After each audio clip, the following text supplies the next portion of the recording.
Hello all, welcome back to మీ cinema పిల్ల channel. ఇప్పుడే అఖండ తాండవం మూవీ చూసా. సారీ బాలయ్య తాండవం చూశాను. It's one man roar. Balayya పర్ఫార్మెన్స్కి థియేటర్ మొత్తం ఆ అరుపులు కేకలు దెబ్బకి థియేటర్ షేక్ అయిపోయింది. మూవీ గురించి ఇంకా డీటెయిల్గా మాట్లాడుకుందామా? మూవీ ఇన్ డీటెయిల్స్లోకి వెళ్లే ముందు మన ఛానల్ని సబ్స్క్రైబ్ చేసుకొని వాళ్ళు సబ్స్క్రైబ్ చేసుకొని గంట సింబల్ని లాగి పెట్టి కొట్టేయండి. దెబ్బకి గంట షేక్ అయిపోవాలి. అఖండ 1 మూవీ చూసాక ఆ రేంజ్ని టచ్ చేసే ఎంటర్టైన్మెంట్ ఉంటే చాలు అనుకున్నా.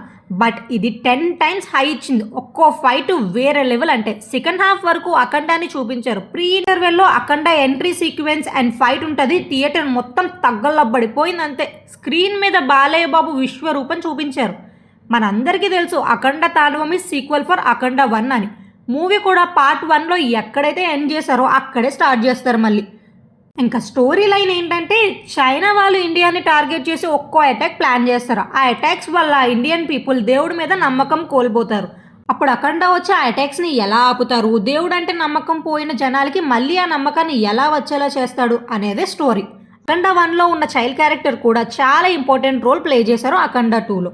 తనకి కూడా ఒక ప్రాబ్లం వస్తుంది, అఖండ ఎలా సాల్వ్ చేస్తారు అనేది చూపిస్తారు డైరెక్టర్ బోయపాటి శ్రీను. ఈ మూవీలో ఫిజిక్స్ లాజిక్స్ ఎతక్కుండా మంచి mass actions, emotion setups and pay of సనాతన ధర్మాన్ని బాలయ్య బాబు పర్ఫార్మెన్స్ని పీక్లో ఎంజాయ్ చేయండి. పైసా వసూల్ ఎంజాయ్మెంట్ మూవీ ఇది. అన్నీ పర్ఫెక్ట్గా ప్లాన్ చేశారు డైరెక్టర్. ఇంకా highlights of the movie: Balayya peak performance, Akhanda Rudra Thandavam, direction, తమనన్న music, cinematography and action sequences. ఇంకా డ్రాబ్యాక్స్ ఆఫ్ ద మూవీ అయితే ఫస్ట్ హాఫ్ అంతా స్టోరీ సెటప్స్కి వరల్డ్ ఎస్టాబ్లిష్మెంట్కి సరిపోయింది. చాలా సీక్వెన్సెస్ ఫోర్స్డ్గా పెట్టారనిపించింది. ఎగ్జాంపుల్, హీరోయిన్ సంయుక్త మీనన్తో ఒక సాంగ్ ఉంటుంది, ఏదో హీరోయిన్ ఉంది కదా అని పెట్టారు అని అనిపించింది నాకైతే. ఓవరాల్గా ల్యాగ్ అయితే ఉంది. విఎఫ్ఎక్స్ పర్ఫెక్ట్గా లేదు. చైల్డ్ క్యారెక్టర్కి డబ్బింగ్ చెప్పింది ఎవరో కానీ అస్సలు బాగాలేదు. విలన్ కొంచెం వీక్ ఉంటారు, సో కొంచెం ఫ్లాట్ ఉంటుంది.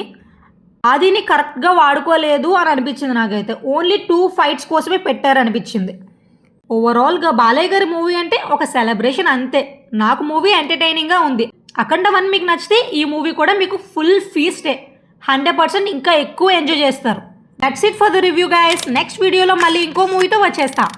మీకు నా రివ్యూ నచ్చితే లైక్ చేయండి. నాలాంటి సినిమా పిక్చర్లకి వీడియో షేర్ చేయండి. మళ్ళీ నా వీడియోస్ చూడాలి అనుకుంటే సబ్స్క్రైబ్ చేయడం మర్చిపోకండి. ఇట్లు మీ సినిమా పిల్ల.